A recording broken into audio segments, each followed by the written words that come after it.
Oi, welcome back to another video on the channel. Today we're going to chat about the official 18th team joining the league. A lot of people, including myself, thought it would be Perth, with the mainstream news outlets saying it was all but confirmed Western Bears were a go, until a couple of hours ago where we officially got confirmation that the 18th team will be the PNG based side. It doesn't necessarily mean the Western Bears are completely off the table. I'm pretty sure they'll still be a thing in the near future. Remember, the NRL are looking to expand to a 20 team league. Perth and Papua New Guinea were like the locks to pick up two of those 3 spots remaining, with New Zealand or another Queensland based side to pick up their 20th slot. Now back to this PNG based side, they will obviously be based in the PNG capital of Port Moresby, with the team set to train at a purpose built facility, a centre of excellence I guess. As for their official name, they actually haven't settled on a name or a logo, but what's interesting is that they will run a national competition to choose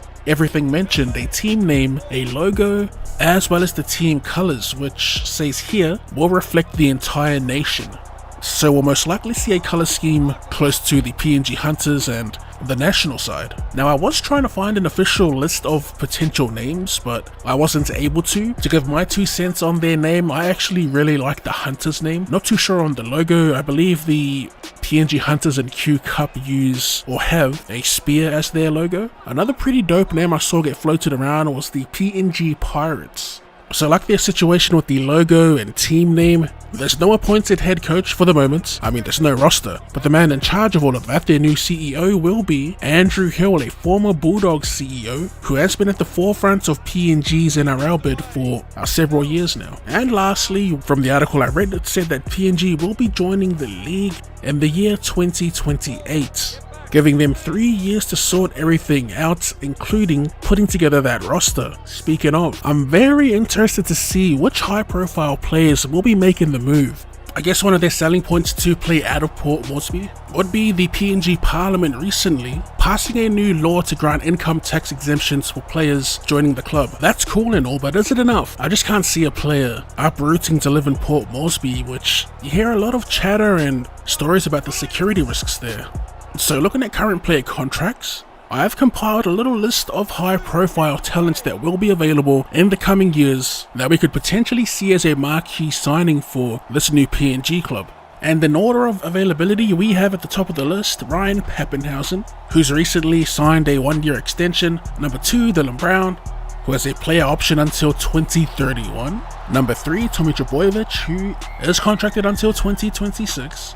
I personally don't think any amount of money will get him out of Manly. Number 4, now this is interesting, Payne Haas, also contracted until 2026. He made headlines these last couple of years about wanting to be a $1 million player, and he could get that and then some playing for this new PNG side. And the other half of the Parramatta halves combo, Mitch Moses, who also has a player option for 2027 and 8. The rest of the players on this top 10 list are contracted until 2027, and again, just to reiterate, this is the cream of the crop. We're looking for a marquee signing here for PNG. So at 6, we got Hamiso Tabuai-Fidow. At 7, Kalen Ponga. 8, Latrell Mitchell. 9, Cameron Munster. And topping the charts, the absolute cream of the crop, and about as marquee as a marquee signing can get, Nathan Cleary. It's going to be interesting to see how this PNG stuff unfolds over the years, up until their eventual league debut. There's so many announcements: the team name and branding reveal, an appointed head coach, marquee signing or signings, and an eventual roster reveal, which from what I read will mostly be PNG based. They said that the players born in PNG or boasting PNG heritage will be set atop of the list. Look, it's exciting times, especially if you're a PNG rugby league enjoyer. If you do have any thoughts and opinions on this topic in particular, let us know in the comments section down below. And if you enjoyed the video, be sure to run and straight that like button. For more rugby league related content or more content in general, go ahead and drop your boy a cheeky sub. Thanks for tuning in, and I'll see you later.